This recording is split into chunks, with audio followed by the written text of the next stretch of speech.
Heads are for thinking, Eliza, not leading. That's what men are for.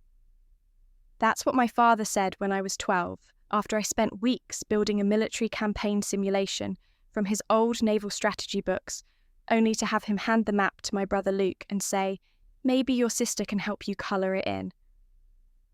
I didn't say anything back then, I just folded the map, pressed it under my pillow and cried quietly so no one would hear me fail. Again, I'm Eliza Cross, and for most of my life I was the daughter they underestimated and the soldier they never saw coming. Now, 23 years later, I stood at the back of Luke's Navy SEAL graduation ceremony, wearing a plain navy blouse and charcoal slacks. Civilian, unremarkable. That's how they'd all see me. My father upright and beaming in his formal uniform.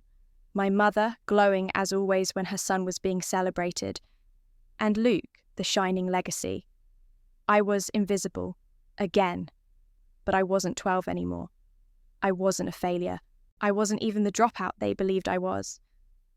I was a colonel in Air Force Special Operations, and if I blinked twice, I could summon an aircraft from the other side of the world to extract an operative with nothing but GPS coordinates and half a satellite signal. But today, none of that mattered. I was just Eliza, the sister, the disappointment, the insurance girl, as my cousin once called me at Thanksgiving, while swirling her wine with practiced condescension. I stood behind the rows of proud families pretending not to care. The sun was too bright, the applause too loud, and every time someone mentioned honour or legacy or sacrifice, I felt the pressure in my chest build like a storm, with nowhere to go. Not because I didn't believe in them. I did. I lived them. Quietly, brutally, without recognition. But nobody knew that. Nobody believed it. Nobody even saw me. And in that moment, standing in the middle of a ceremony built to celebrate everything I'd given my life to, I realised I wasn't part of it. I never had been. This wasn't about me. It never had been. I didn't come to be noticed. And yet, when Rear Admiral Whitaker stepped onto the platform, my spine straightened without my permission. He had commanded a mission I'd helped coordinate last year, a joint operation so high risk it didn't officially exist. He knew me not as a sister or a daughter, but as Cross, one of the best.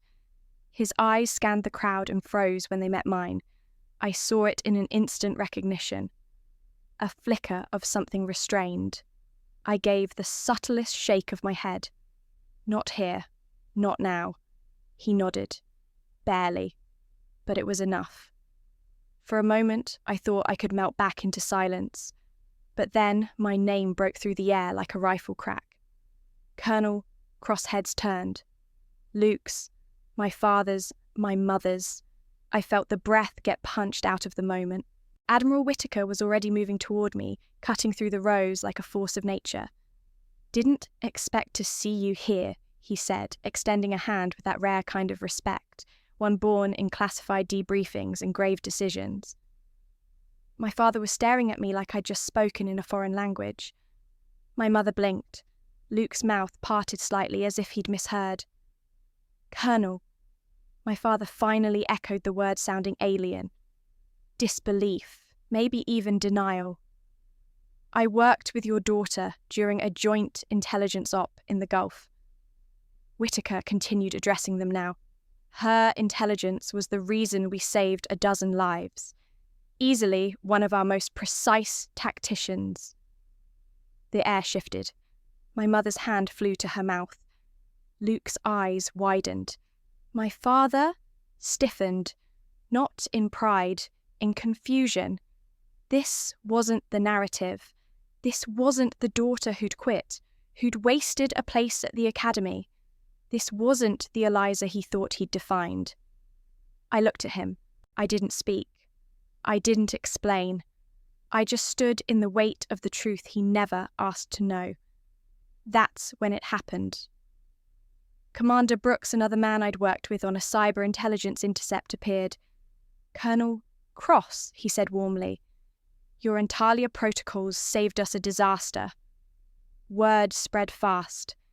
I watched my father flinch at the word colonel again, as if repetition might help it make sense. But this wasn't a mistake. This was my life unraveling quietly before the family who'd erased me from their story.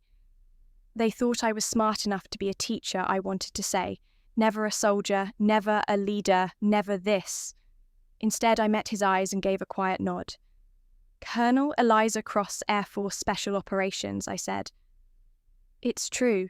The echo of that childhood dismissal rang somewhere deep. Heads are for thinking, not leading. And still, I had led. Every operation, every call, every impossible decision made at 5400 with lives on the line. My mind didn't just think it commanded. But I didn't say any of that. Because for the first time in my life, I didn't need to. It hadn't always been that way. In fact, for most of my childhood, I was the girl who wanted to be noticed, not because I needed praise, but because I wanted to matter. I grew up in a house where authority hung on the walls like family photos, military medals framed discharge papers, flags folded into neat triangles. My father was a retired Navy captain. Discipline wasn't a lesson in our house. It was a religion. But the doctrine had one God, Luke. He was 2 years younger than me, but you wouldn't have known it from the way our father spoke to him, like he was already a man, already destined for greatness. When Luke got an A on a history test, Dad would slap his back and say, "That's my boy, future commander in the making." When I got the highest grade in the class, I got a nod. Sometimes.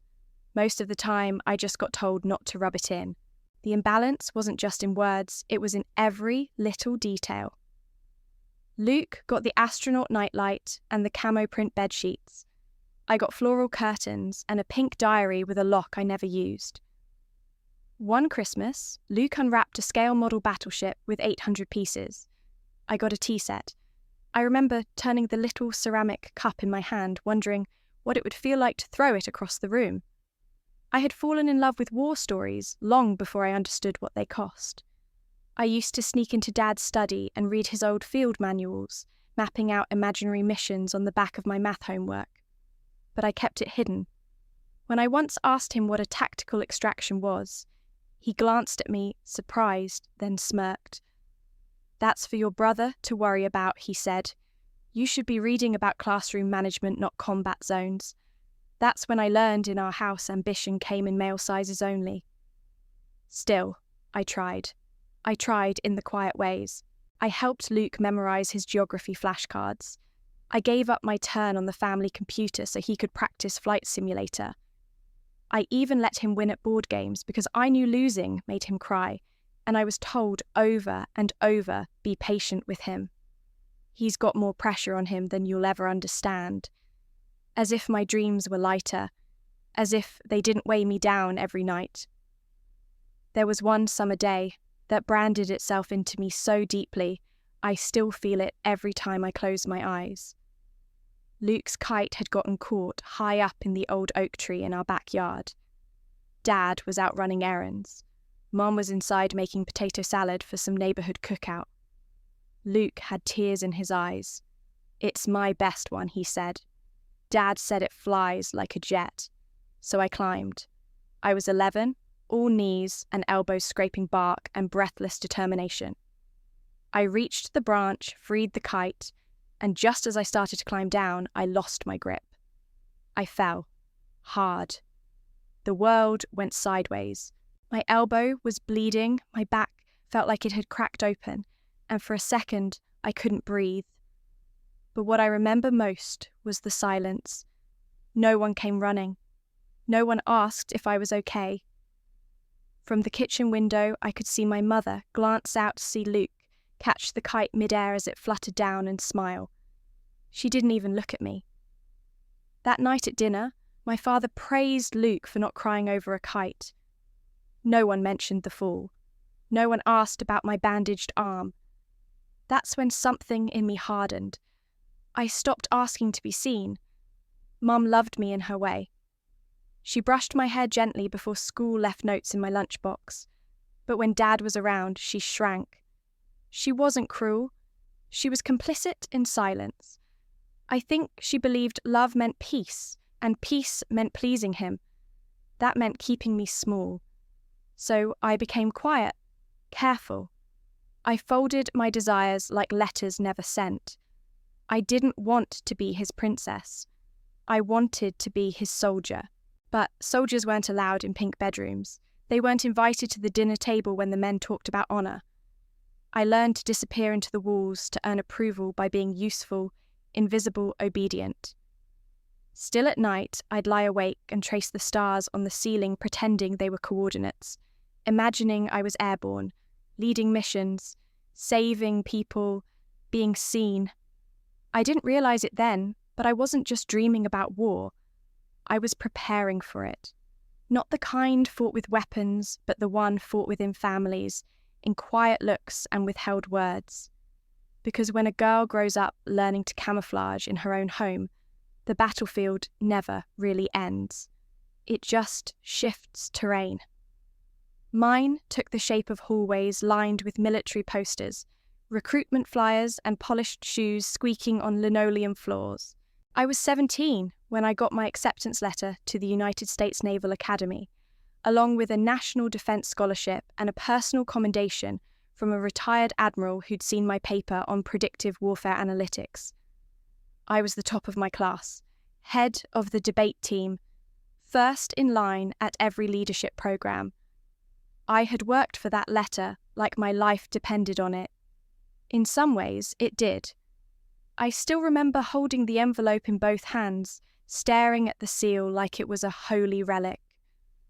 My heart was hammering. I brought it to the dinner table, expecting God, I don't know, maybe a pat on the back or a moment where my father's eyes met mine with something other than polite detachment. He took the letter, read it silently and set it down like it was a utility bill. You worked hard, he said, but real war isn't for girls. That was it. No celebration, no call to grandma, no photo in front of the flag outside. A week later, when Luke got into the same academy without the scholarship, without the accolades, they threw a party. Banners, cake, neighbours. My mother called everyone she knew. Our son's going to be a Navy man just like his father, she said. No one mentioned I'd gotten in first. No one asked about my programme. I stood in the corner of my own family's living room, holding a cup of flat soda and wondering how the hell I could feel like an intruder in a house I helped build. That was when I learned the difference between achievement and approval. You could earn every badge and still be invisible. You could shine too brightly and make people squint. So I stopped shining. I learned how to flatten my voice in class so I wouldn't sound intense. I let others take credit in group projects because praise made me a target. When professors singled me out for exceptional work, I laughed it off. Just lucky, I'd say. But the truth was, I was always 2 steps ahead. Always watching. Always calculating. That was my real gift, not just intelligence, but precision, strategy. I didn't outwork people because I was desperate. I did it because I saw the angles before they even knew there was a board. Still, I kept it quiet. Luke and I entered the academy a year apart. On paper, we were siblings following a family legacy.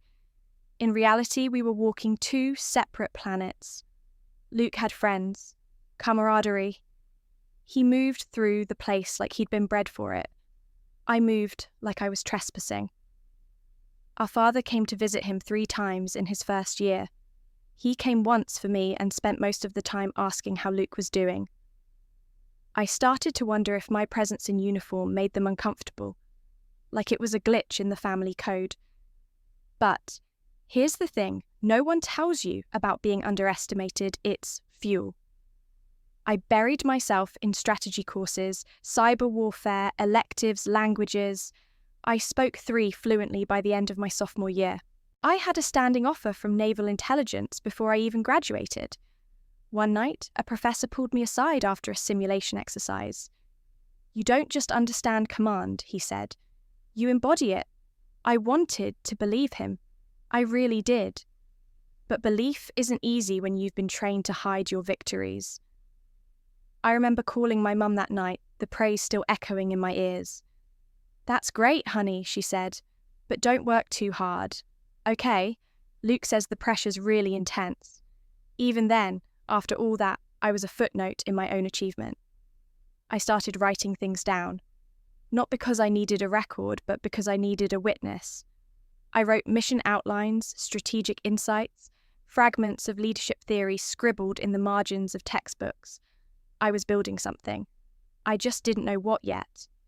And then, near the end of junior year, a man in a grey suit with no name tag came to find me. We've been watching your progress, he said. There's a different kind of opportunity for someone with your mind. That was the beginning of everything and the start of another disappearance.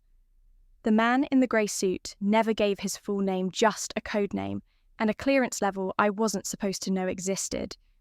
Within days, I was pulled from standard coursework and placed into a training pipeline, so discreet it didn't show up on any official schedule.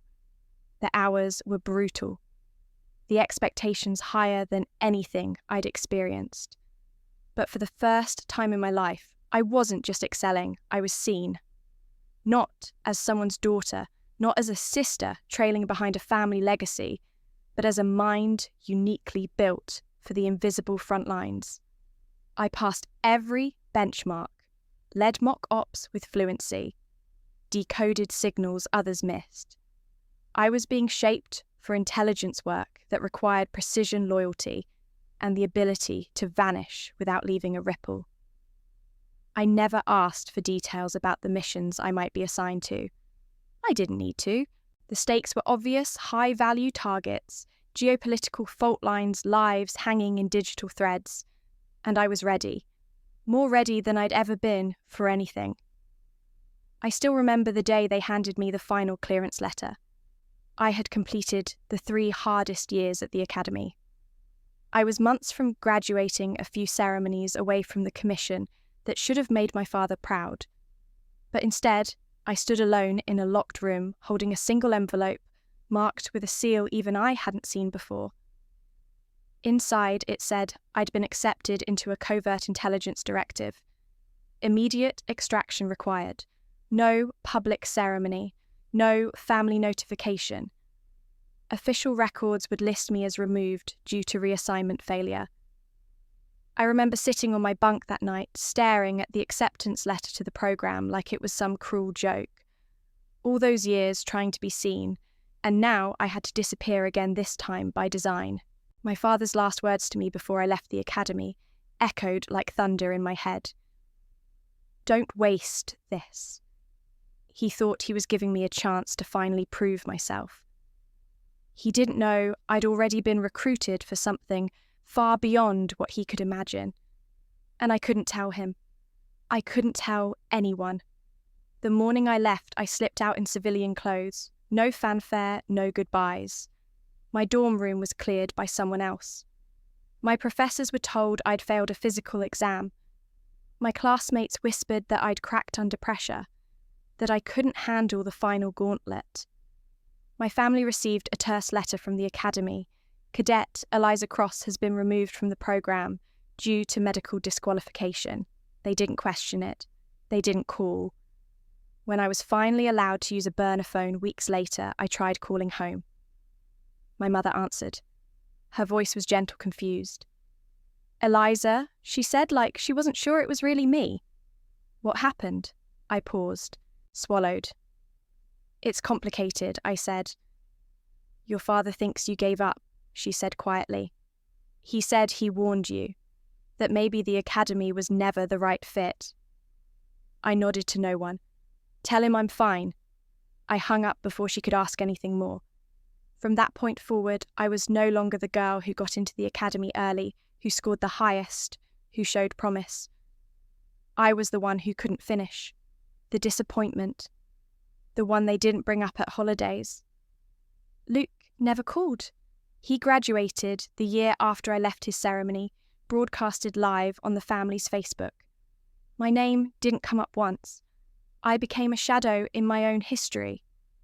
But while they mourned what they thought was a failure, I was being forged into something sharper than any medal could represent. In the silence of bunkers, in the hum of satellites in war rooms that never saw daylight, I was becoming the person I was always meant to be. And yet, late at night, even surrounded by the hum of classified servers and the steady confidence of commanders who trusted me, I'd find myself replaying that last moment with my father. Don't waste this.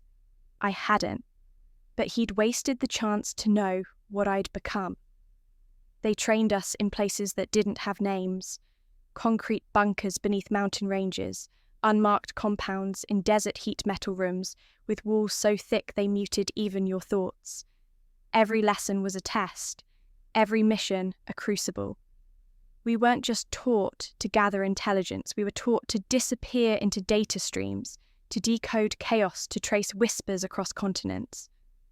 My specialty became what they called asymmetric infiltration, knowing what to do when everything predictable had failed. Cyber espionage, human intel, counter-terror ops, extraction under threat. Sometimes I was just a voice on a satellite line. Other times I was boots on the ground, masked and nameless. But always, I was there before things broke, or right after. My first operation saved a humanitarian convoy from being bombed in northern Pakistan. I still remember the moment the last truck crossed the checkpoint safely. No applause, no celebration, just a nod from my superior and a plane ride back into silence. That mission alone earned me a commendation I never got to frame. It was locked in a vault with the rest of them, rows of citations, medals, clearances, photos, where I stood shoulder to shoulder with people who didn't officially exist. Sometimes I wondered if I existed either, at least in the world that had raised me. Back home, the story was different. When people asked what I did for work, I gave them the line I'd been trained to repeat: administrative strategy for an insurance risk firm. It was just boring enough to end conversations. My mother would nod, tell people I was doing something stable. My father didn't ask. I think he assumed I'd taken some cushy desk job after failing the academy. Luke told friends I was in consulting. No one questioned it. No one wanted to. Every medal I earned was stored in a vault, and every compliment I heard at home was given to someone else. But I didn't do it for recognition. I told myself that 100 times. I did it for the lives I could save, the threats I could neutralize before anyone else even saw them forming. The freedom to go to sleep at night, knowing someone else would wake up alive because I was in the room they never saw. Still, I had moments, in between missions, in dark hotel rooms, waiting for extraction, in airports with fake names on tickets. I'd scroll through pictures Luke posted of barbecues, weddings, new Navy medals. My parents proud, smiling, holding up the frame. I wasn't jealous of his life. I just didn't understand why mine had to be erased to make room for his. One year, I was given the Presidential Unit citation for leading a counter-intel maneuver that dismantled an entire extremist network. It took 18 months of buried signals, coded exchanges, human risk so precise, it still makes my stomach knot. I couldn't attend the award ceremony. It was classified. I watched it on a live stream from a safe house in South America, a colleague accepting it on behalf of our unnamed team. That night, my mother called. Not to talk to me. She dialed the wrong number looking for my cousin. But I picked up anyway. "Eliza," she said, startled. "Oh, I didn't expect. I thought you were working." "I am," I said. My voice sounded hollow even to me. She paused. "You never call. Luke was promoted last week. Did you see the pictures I had?" "Yes," I said. "We're so proud," she said softly. Not cruelly, just honestly. I didn't respond. "Well," she said after a moment, "I hope you're doing okay. Whatever it is you do. Whatever it is I do." I looked out the window at the black hills rolling past. Somewhere in those shadows was another name, another face I might have to become. But in that moment, I let myself be Eliza, just for a breath, just long enough to remember that I was real. Because even if no one at home could see it, I wasn't invisible. I just lived in the kind of war they'd never understand. But love doesn't thrive in the shadows. I tried more than once. I tried to let someone in. There was Daniel, the quiet engineer I met during a debrief at Langley. We bonded over chess games and late-night takeout conversations that tiptoed around everything we couldn't say. He asked what I did and I lied, not because I wanted to, but because I had to. He saw it too. The way my eyes flicked to exits, how I paused before answering questions as if weighing every syllable. "You're like a locked box," he said once. "Beautiful, but exhausting." That one stayed with me. Not because it was cruel, he said it gently with tired affection, but because it was true. I was exhausting. Not because I wanted to be, but because being with me meant living beside a ghost. I couldn't share stories or scars, or even the name of the city I'd flown from. Every goodbye was indefinite, every return a secret. Then there was Tasha, a cryptanalyst from Belgium, brilliant, witty, unapologetically bold. We spent 4 months between missions, stealing time in hotel rooms and underground cafes, whispering in code even when we didn't need to. She made me laugh in a way no one else had. But even with her, there was a wall I couldn't bring down. One night, she reached across the bed, fingers brushing my temple. "Do you even know how to let someone see you?" she asked. I didn't answer. Not because I didn't want to, but because I wasn't sure I could. Love for most people is built on presence, on knowing, on sharing the mundane burnt toast, favourite songs, the way someone folds their laundry. My life wasn't built for that. It was built on disappearances, on knowing exactly when to walk away. I envied Luke sometimes. Not his uniform or his rank, but the way he could love openly, publicly. The way people toasted to his engagements, posted photos of him holding hands with someone under fireworks. My romances ended in flight terminals and classified hotels, with promises we both knew would break before they reached cruising altitude. It wasn't that I couldn't feel. I felt deeply, painfully, but feelings don't survive in sealed rooms. And I was a vault. Every person I tried to love asked the same thing in different ways. Can I know the real you? And the answer was always complicated. Because the real me existed in layers no one could fully access. Not because I didn't want to share, but because the cost of exposure could be lethal to missions, to lives, to me. There was one night stationed in Munich after a successful intel intercept that had stopped a bombing in a transit hub.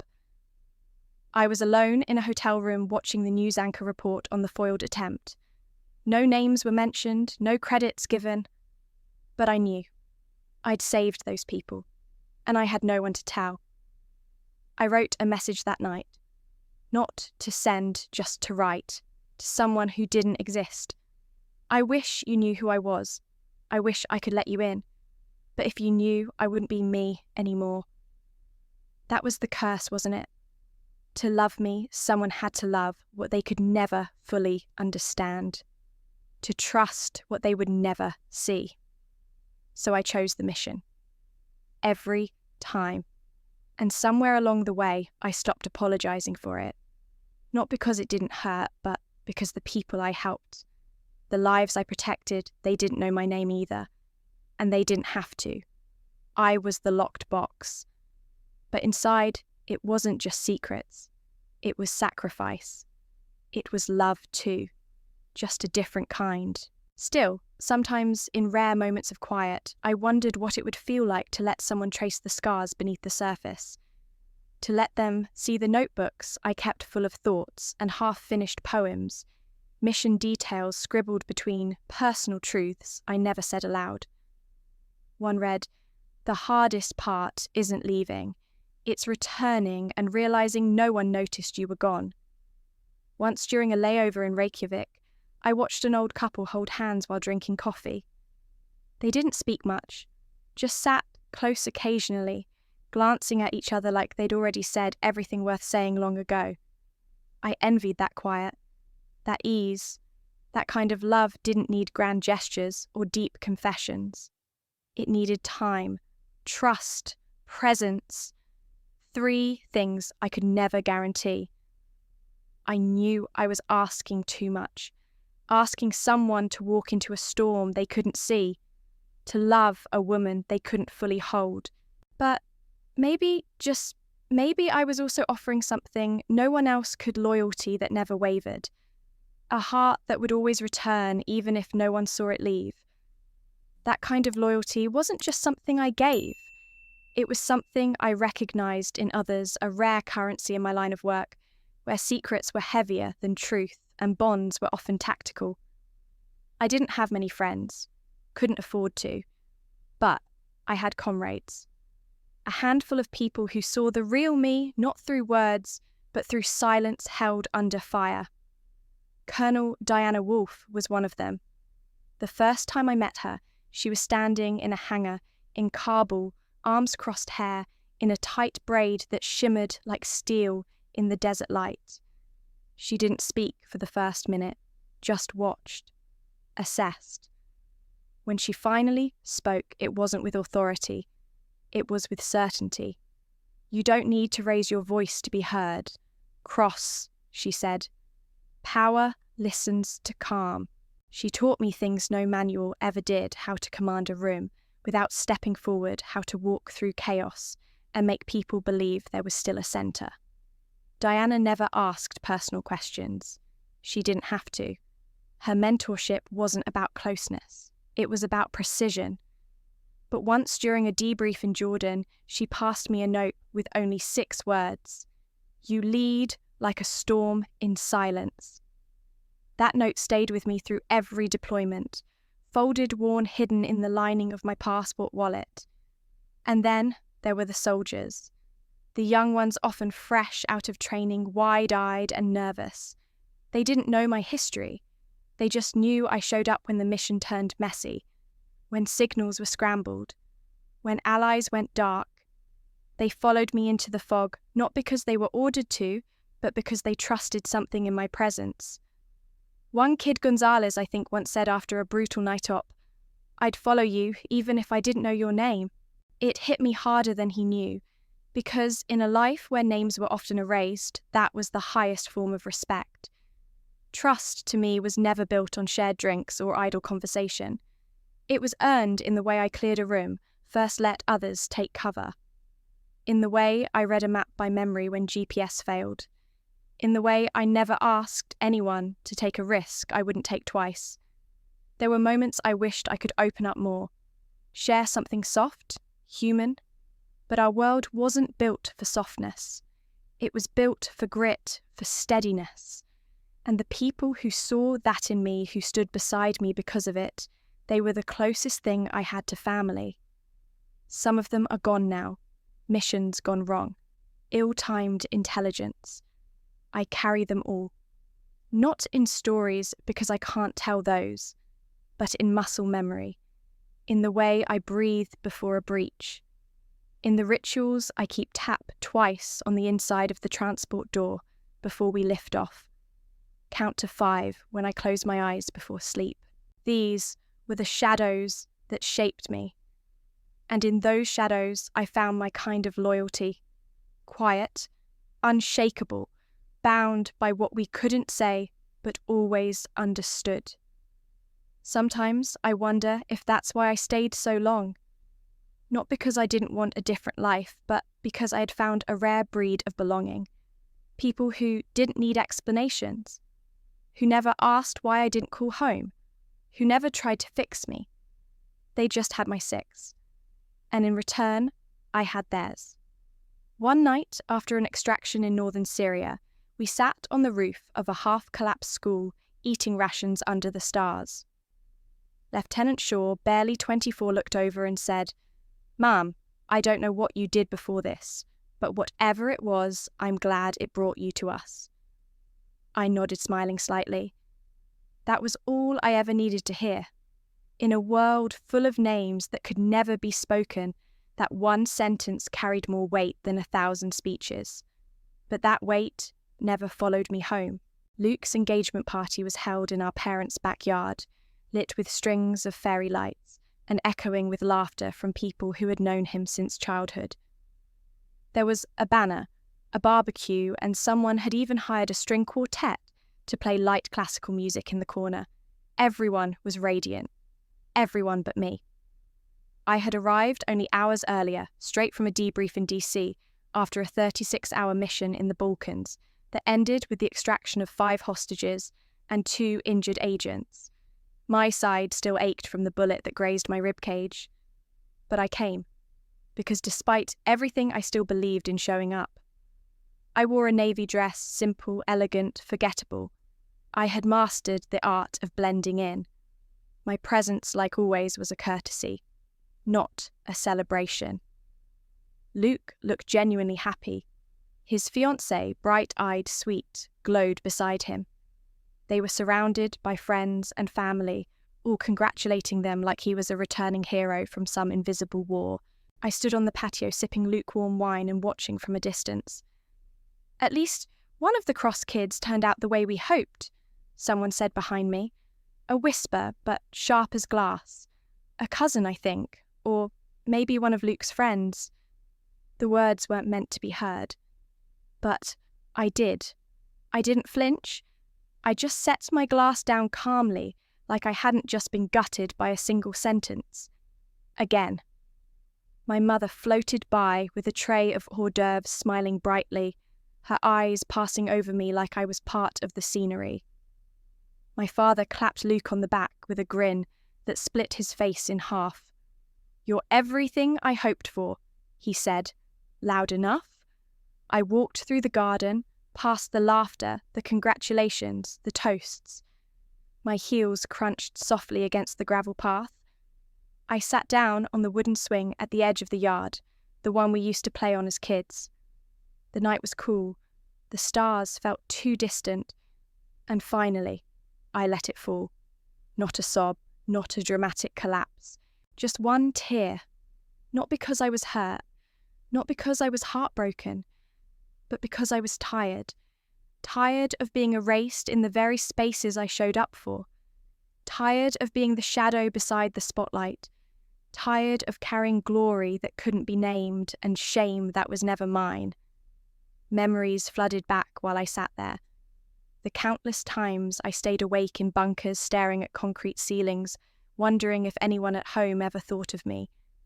The birthdays I missed. The holidays spent decoding chatter instead of wrapping gifts. Once I had flown across 2 continents to stop a suicide bombing in a crowded market, then caught a red-eye home to attend Luke's birthday, only to find out no one even realised I hadn't RSVP'd. They thought I was always just busy with insurance stuff. I had spent so long building a life of purpose, of honour, only to be cast in the role of a distant relative at my own brother's engagement.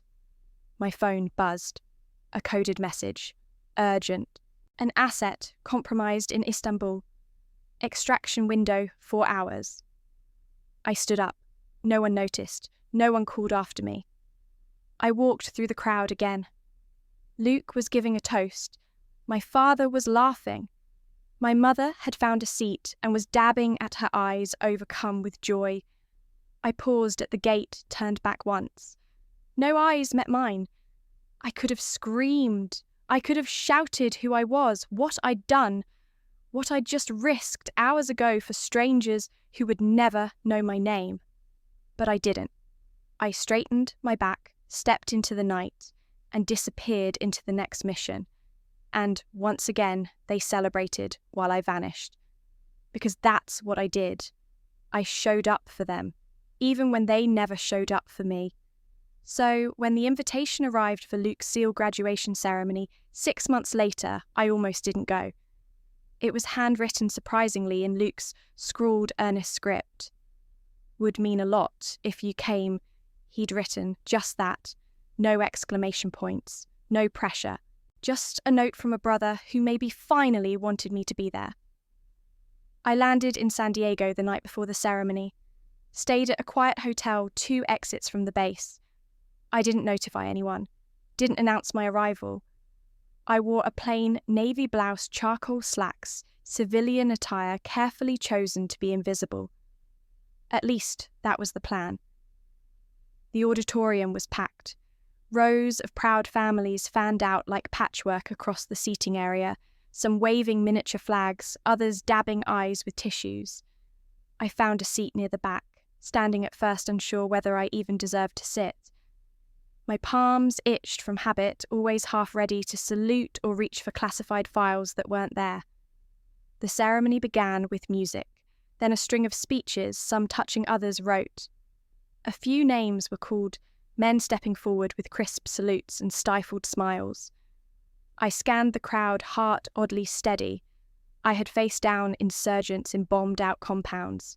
This should have been easier. But it wasn't. Because here I was, Eliza the sister, not Colonel Cross.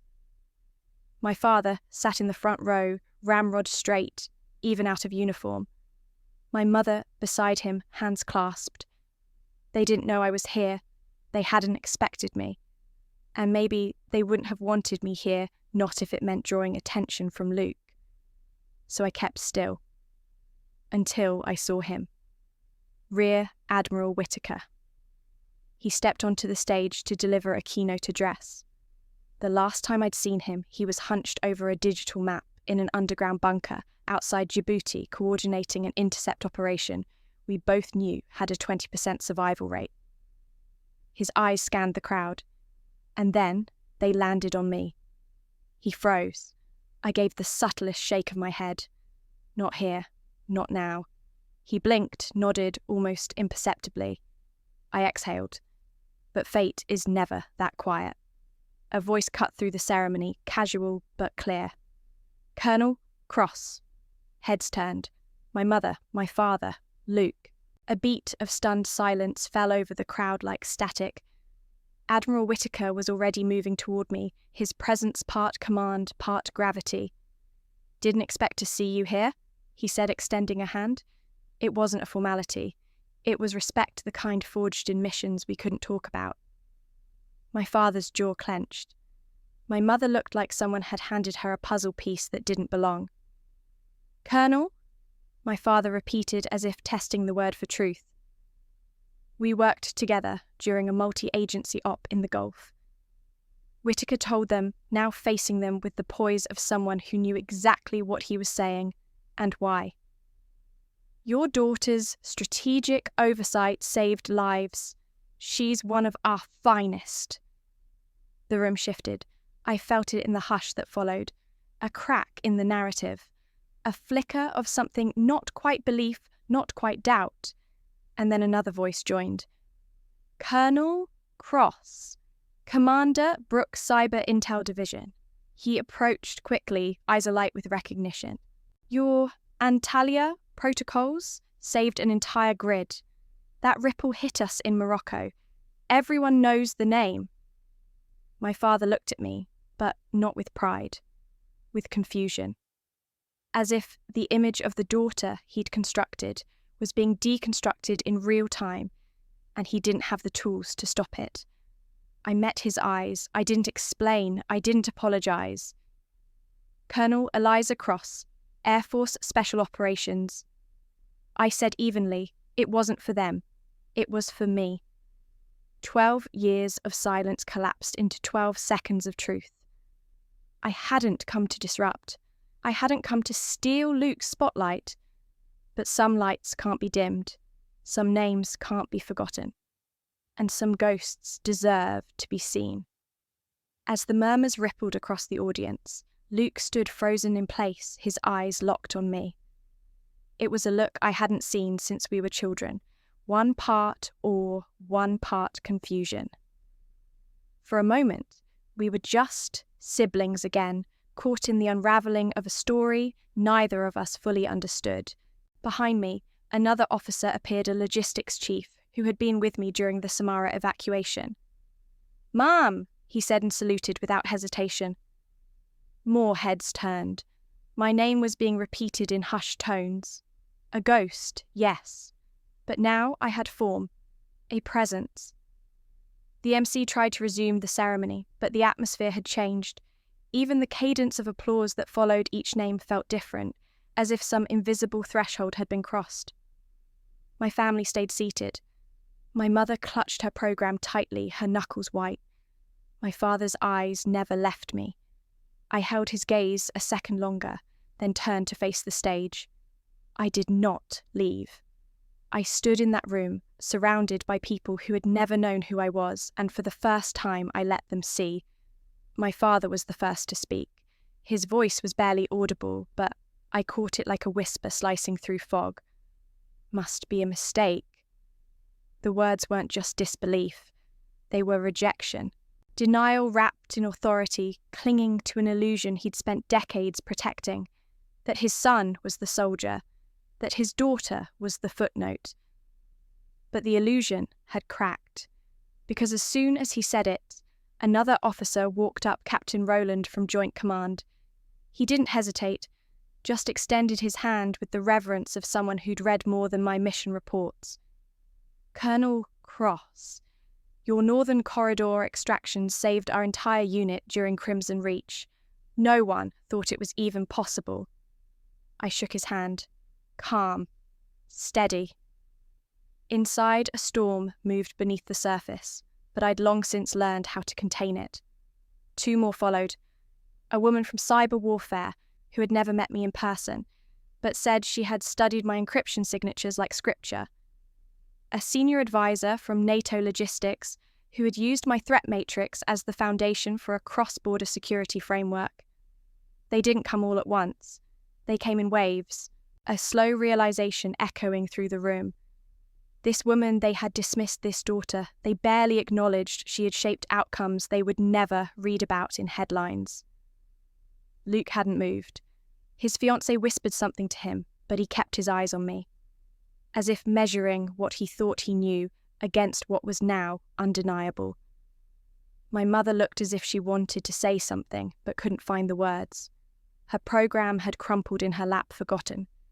Her eyes shimmered, but not with tears yet. Just bewilderment. I stepped forward, not toward the stage, not toward the crowd, just enough so my voice could carry. It's not a mistake, I said simply. My name is Colonel Eliza Cross. I serve in Air Force Special Operations. For the last 12 years, I've led classified missions across 5 continents. I can't tell you where I was last month, or what lives I may have helped save. But I can tell you this, I am not the story you wrote about me. A hush fell again. Even the MC stood in silence. My father looked like he'd aged 5 years in 5 minutes. But the academy, they said you withdrew. They had to, I replied. I was recruited for an off-record intelligence unit. They wiped me from public files. I couldn't even tell you. You let us believe you failed. No, I said quietly. You chose to believe it. It wasn't said in anger, just clarity. A truth I had carried for too long and now laid down like a weight I no longer needed. Luke stepped toward me. Not fast, measured. Why didn't you ever say anything? I looked at him, and for a moment I saw the boy who used to build Lego battles with me on rainy Saturdays. Because even if I had, I said no one would have heard me. He didn't answer right away, just nodded once. A beginning. More hands found mine that day. Some I remembered, some I didn't. The Admiral placed a hand on my shoulder as if to anchor me. But what held me up wasn't them. It was the fact that I had spoken. That I had stopped apologizing for existing out of their frame. When the ceremony ended, I didn't slip away. I stood in the sun. I let the breeze carry the name Colonel Cross across ears that had once silenced it. And for the first time, my father didn't look through me. He looked at me. We walked slowly to the edge of the parking lot, the hum of celebration fading behind us. My mother trailed a step behind, still holding the now wrinkled programme, like a fragile truth. Luke walked beside her, and when she stumbled briefly, he instinctively reached out to steady her. Then he glanced at me. "I don't know what to say," he admitted. "You don't have to," I said. He swallowed, hesitating. I wish I had known." I gave him a small smile. "Maybe you weren't supposed to. Maybe I wasn't either, until now." My father stopped walking and turned to face me, his brow furrowed in concentration. "All these years, you carried that alone." "I carried what mattered," I replied. His eyes, usually so sharp and assessing, seemed to soften. "I still remember that night before the academy. You looked so proud holding that acceptance letter." I nodded. "And you told me not to waste it. I didn't mean to say you weren't enough." "I know," I said, "but I needed to become enough for myself. And I did." We stood there in silence, a long overdue quiet. Not awkward, not resentful, just full of things we both knew didn't need saying. That night, we had dinner together for the first time in years. Not a holiday meal, not a formal gathering, just dinner, simple, honest. The table was the same one we'd eaten at since childhood, though the chairs had changed and the room felt smaller now, or maybe I'd just grown in ways they hadn't noticed. My mother had made roast chicken, mashed potatoes, and green beans. Her way of saying, "This matters." My father opened a bottle of wine. He'd been saving the label dusty, its vintage older than Luke. No one said much at first. Forks scraped plates, glasses clinked. The television was off. No music played. Luke broke the silence. "So, special ops, that's intense." I smiled slightly. "It has its moments." He chuckled nervously. "You always were good at keeping secrets?" "I didn't want to. I had to." My father cleared his throat. "The kind of work you do, it's dangerous." "Yes." He looked down at his plate, then up at me. "And yet you came to the party." "Of course I did. He's my brother." Luke met my eyes. "You didn't owe me that." Family isn't about owing. It's about showing up, even when it's hard. My mother set down her fork, her voice softer than I remembered. "I think we didn't see you because we didn't know how to look." I didn't answer. Not right away. I let her words settle. She continued, voice trembling. "You always seemed so composed, so strong. We thought you didn't need anything." "I didn't need anything," I said. I needed to be seen, not as the Colonel, as Eliza. There it was, the truth bare and fragile. My father exhaled slowly. "We wrote the wrong story about you. You wrote a story that fit your world." I said, "But I never belonged there." He nodded, as if every medal he'd earned in his career couldn't prepare him for this kind of reckoning. "I spent so many years waiting for you to prove me wrong," he said. "Turns out you didn't need to. You were already writing your own proof." I looked at him, truly looked, and saw the weight he carried, his pride, his fear, his failure to protect something he hadn't understood.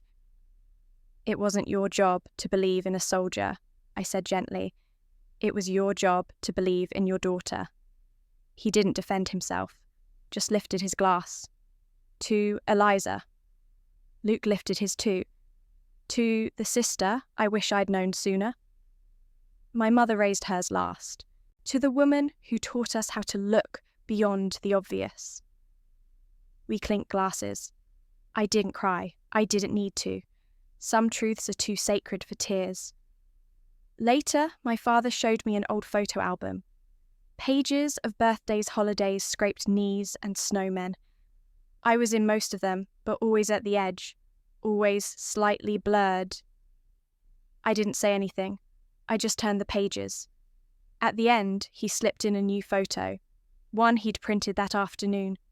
Me in uniform, standing beside Rear Admiral Whitaker. my name clear beneath the frame, Colonel Eliza Cross. This one, he said, goes in the centre. We sat together longer than we had in years. They asked about some of the countries I'd visited, the people I met, the things I could speak about. I shared stories without names or locations, enough to make them understand the weight, not the details. Luke was the most curious. He leaned forward, elbows on the table. When did you stop being scared? I smiled. I didn't. I just stopped letting it be the loudest voice in the room. My mother reached out, placed her hand over mine. I'm sorry we didn't ask sooner. I'm not, I said, because maybe we wouldn't have heard each other before now. As the night wore on, the weight in the room changed. It didn't vanish, but it shifted from silence to understanding, from invisibility to presence. Before I left, my father stood by the door. He looked at me, eyes steady. When you were little, he said, I thought you wanted to be like me, but I was wrong. You were becoming something more. I hugged him. For the first time in decades, it felt natural. He didn't salute me. He didn't need to. He saw me. And that was enough. 6 months later, I stood on a small raised platform in Washington, D.C., as the final pin was fastened to my uniform. The insignia shimmered under the bright lights, one silver star. Brigadier General. I was now the highest-ranking officer in my family's history. The cameras flashed, but all I saw in the crowd was one face, my father's. He stood taller than I'd seen in years, shoulders squared a navy pin on his lapel, and tears held back only by sheer will. When the announcer finished reading my citation, he stepped forward, offered a firm handshake, and then turned to the men beside him. This, he said, voice steady, eyes bright. This is my daughter, Brigadier General Eliza Cross. They clapped, all of them. Old veterans, young cadets, high-ranking officials. But none of their applause compared to the weight of that sentence. My daughter, not the mistake, not the disappointment, not the invisible one. My daughter, the general. Afterward, the reception was held in a quiet hall overlooking the Capitol. Muffled laughter, light music, polished medals. My mother pulled me aside gently, her hands gripping mine with surprising strength. I made a corner for you, she said, in your father's study. Photos, your commendations, that picture from the ceremony. Nothing classified, I promise, just a place where you are seen. I didn't say anything at first, just looked at her. She was wearing her favourite pearl earrings, the same ones from Luke's graduation. But this time she wasn't clinging to a son's legacy. She was holding her daughter's truth. Thank you, I whispered. Not for the corner. For finally seeing me. Outside, fireworks bloomed against the navy blue sky. It wasn't for me, not exactly an unrelated celebration, a national holiday. But as I stood on the balcony watching the colours ripple through the night, I let myself believe they could be. Just for a moment. Luke joined me, 2 glasses of champagne in hand. He passed me one without a word. Remember that time we made a fort out of couch cushions and tried to hold it against the cat invasion? He asked, laughing. You mean Operation Meow Shield? He grinned. Yeah, that one. You always had a plan. I always had to. He nodded, growing quiet. I was blind for a long time. You weren't meant to see, I said. None of you were, but now you do. That's enough. A firework burst in the shape of a star, white and gold, slow and wide. You know what I realized tonight? Luke asked. You didn't just protect the country, you protected us, even when we didn't deserve it. I didn't answer, but I felt the truth of it, settle in my chest like a quiet pride. Not the kind you wear, the kind you carry. When the sky finally dimmed and the last sparks faded, I stood alone for a moment longer. The air was cooler now, still humming with the echoes of light and noise. I looked up. All of my life I had chased visibility, a place at the table, a name in the story. And now, for the first time, I felt something simpler. I didn't need to be seen by the world. I just needed to stop hiding from myself. I turned back inside where my name was finally spoken with pride. To those who ever felt underestimated, misjudged, or left out of their own family's story, I say this, I've been there too. You are not invisible. You are not too late. You are not the mistake they told you you were. And someday, maybe even soon, someone will speak your name with pride too. If this story touched something in you, if it made you feel a little more seen, stay with us. Subscribe to this channel, drop your own story in the comments, because here your voice matters, you matter.